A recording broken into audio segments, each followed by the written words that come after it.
नमस्कार। World news में आज ईरान इजरायल पर परमाणु हमला करने वाला था। इस खुलासे ने अंतर्राष्ट्रीय मंच पर हड़कंप मचा दिया है।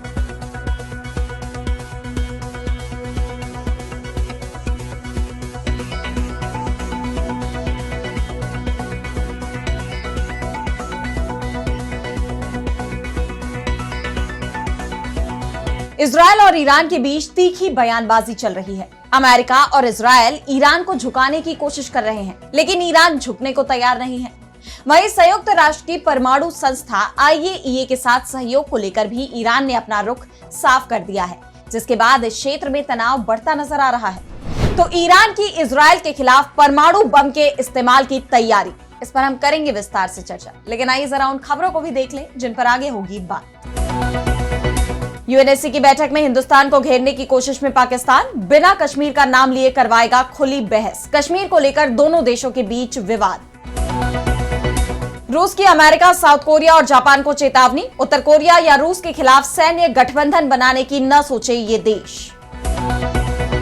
बांग्लादेश में चुनाव से पहले मोहम्मद यूनुस की हो सकती है छुट्टी, विपक्षी दलों ने की नए मुख्य सलाहकार की मांग। चुनाव प्रक्रिया निष्पक्ष और पारदर्शी बनाने पर जोर।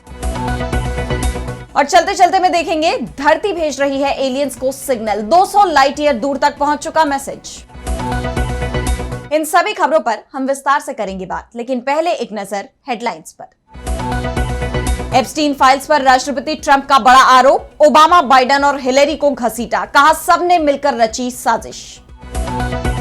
अमेरिका में राष्ट्रपति ट्रंप के खिलाफ केस लड़ने वाले वकीलों पर हुआ एक्शन, न्यायिक विभाग ने कई लोगों की कर दी छटनी। ट्रंप के खिलाफ चल रहे हैं 2 बड़े केस। यूक्रेनी राष्ट्रपति जेलेंस्की बोले अमेरिका ने फिर शुरू की मिलिट्री सप्लाई। राष्ट्रपति ट्रंप ने कहा था यूक्रेन को मिलेगा अमेरिकी पैट्रियट एयर डिफेंस सिस्टम। अमेरिकी राष्ट्रपति ट्रंप ने और भी देशों पर फोड़ा टैरिफ बम। मेक्सिको और यूरोपियन यूनियन पर लगाया 30% टैरिफ, 1 अगस्त से होगा लागू। तो ईरान की तरफ से इजरायल के खिलाफ परमाणु अटैक की प्लानिंग बनाई जा रही है। इस खुलासे ने सबको चौंका दिया है।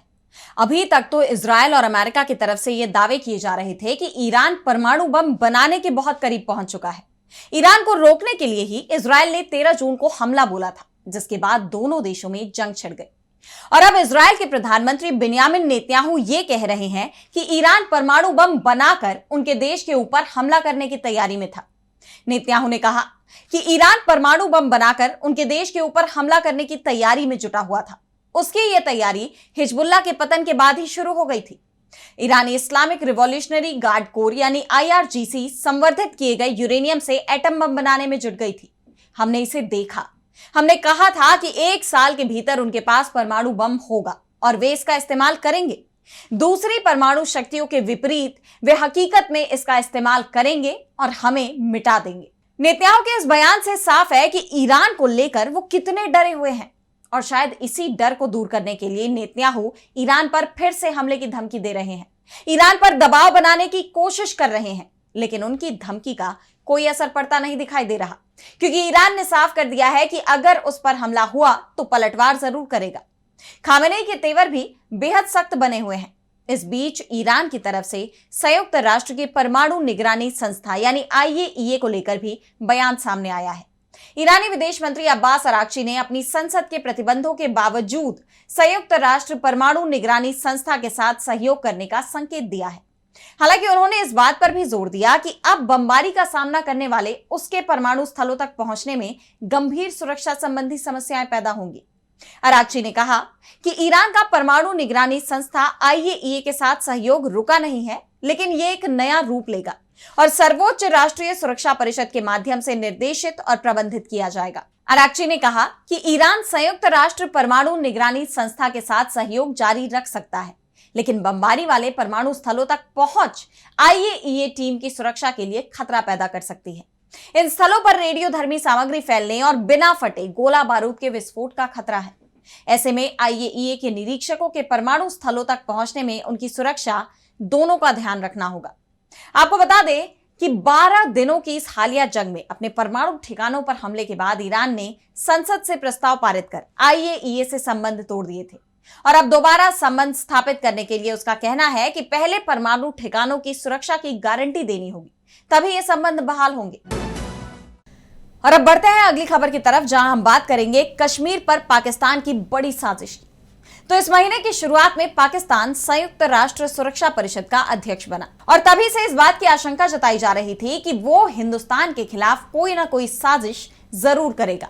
हिंदुस्तान भी इसे लेकर तैयारी में पहले से ही जुटा हुआ था और अब पाकिस्तान की साजिश खुलकर सामने आ गई है। पाकिस्तान 2 साल के लिए यूएनएससी का अस्थायी सदस्य चुना गया है और जो अस्थायी सदस्य होते हैं उनके पास बारी बारी से एक महीने के लिए यूएनएससी की अध्यक्षता आती है। जुलाई में पाकिस्तान इसका अध्यक्ष है और वो अपनी इसी स्थिति का फायदा उठा रहा है। पाकिस्तान ने अपने कार्यकाल के अंतिम चरण में यानी 22 जुलाई को विश्व लंबित विवादों का शांतिपूर्ण समाधान नाम से एक खुली बहस का आयोजन करने की घोषणा की है, जिसके अंत में पाकिस्तान एक प्रस्ताव पेश करेगा। इसमें सदस्य देशों से यूनाइटेड नेशंस चार्टर के चैप्टर 6 के तहत उपलब्ध शांतिपूर्ण विवाद समाधान तंत्रों का पूरा इस्तेमाल करने का आग्रह किया जाएगा, खासतौर पर इसके आर्टिकल 33 को, जिसमें लिखा है कि किसी भी विवाद के पक्षकार जिसकी निरंतरता इंटरनेशनल पीस और सिक्योरिटी के लिए खतरा हो सकती है, उसका समाधान सुलह, न्यायिक निपटारा और मध्यस्थता समेत दूसरे शांतिपूर्ण तरीके से खोजे। हिंदुस्तान की चिंता यह है कि इस बैठक की अध्यक्षता पाकिस्तान के विदेश मंत्री इशाक डार न्यूयॉर्क में 22 जुलाई 2025 को करने वाले हैं। उनके साथ संयुक्त राष्ट्र के महासचिव एंटोनियो गुटेरेस भी शामिल होंगे। पाकिस्तान भले ही इस प्रस्ताव को रखे जाने के समय कश्मीर का जिक्र नहीं कर रहा है, लेकिन यह साफ है कि उसकी इस पहल के पीछे असली मकसद यूएन में जम्मू कश्मीर के मुद्दे को उठाना है। ऐसे में आशंका है कि इस प्रस्ताव को वीटो किया जाएगा, क्योंकि यूएनएससी के प्रस्तावों को पारित करने के लिए 9 सदस्यों का समर्थन और सभी 5 स्थायी सदस्यों की सहमति जरूरी होती है। वैसे भी यह तय है कि इस प्रस्ताव में अगर पाकिस्तान की तरफ से कश्मीर विवाद को शामिल करने की कोशिश की जाएगी तो यूक्रेन और रूस विवाद भी शामिल होगा, और जिसे रूस की तरफ से वीटो किया जाएगा। तो हिंदुस्तान की कोशिश है कि अगर कश्मीर का जिक्र आता है तो चीन को छोड़कर सुरक्षा परिषद के बाकी के 4 देश इस प्रस्ताव का समर्थन नहीं करें। और अब अगली खबर में बात होगी अमेरिका, साउथ कोरिया और जापान को रूस की चेतावनी की।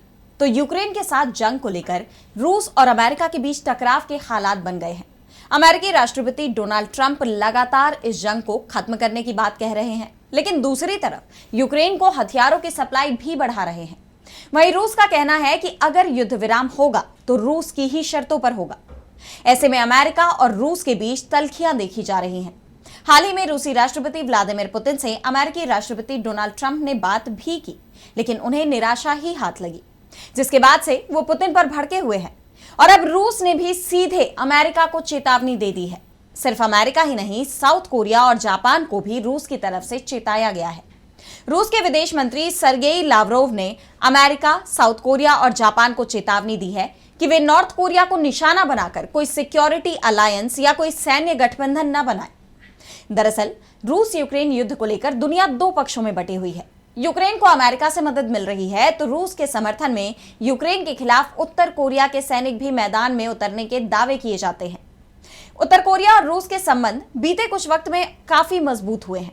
ऐसे में नॉर्थ कोरियाई नेता किम जोंग उन से मुलाकात के बाद पत्रकारों से बात करते हुए लावरोव ने इन देशों को चेतावनी दी है। उन्होंने कहा कि अमेरिका, साउथ कोरिया और जापान नॉर्थ कोरिया के चारों तरफ सैन्य मौजूदगी बढ़ा रहे हैं।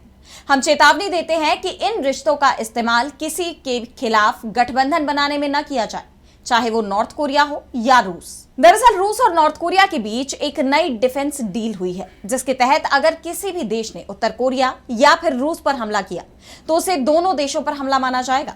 इस डिफेंस डील का साउथ कोरिया ने विरोध भी किया था।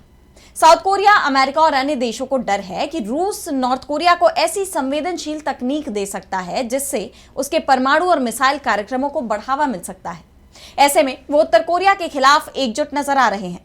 लेकिन अब रूस ने भी साफ कर दिया है कि अगर उत्तर कोरिया के खिलाफ कोई गठबंधन बनता है तो इसका नतीजा अच्छा नहीं होगा। और अब अगली खबर में बात होगी बांग्लादेश की। तो बांग्लादेश में इसी साल आम चुनाव कराने की मांग उठ ही रही है। सभी राजनीतिक दल अंतरिम सरकार के प्रमुख सलाहकार मोहम्मद यूनुस पर दबाव बना रहे हैं कि वो दिसंबर 2025 तक चुनाव करवाएं, लेकिन यूनुस इसके लिए तैयार नहीं है। वो बार बार चुनाव टालने के मूड में दिखाई दे रहे हैं। लेकिन अब बांग्लादेश में यूनुस को ही हटाने की मांग शुरू हो गई है। अब मांग ये उठ रही है कि चुनाव जब भी हो, चुनाव से पहले देश के मुख्य सलाहकार को बदलना होगा। यानी पहले यूनुस के खिलाफ जो विरोध देखा जा रहा था, अब वो आक्रोश में बदल गया है। अब सवाल ये उठने लगा है कि क्या वर्तमान मुख्य सलाहकार मोहम्मद यूनुस की विदाई का समय आ गया है।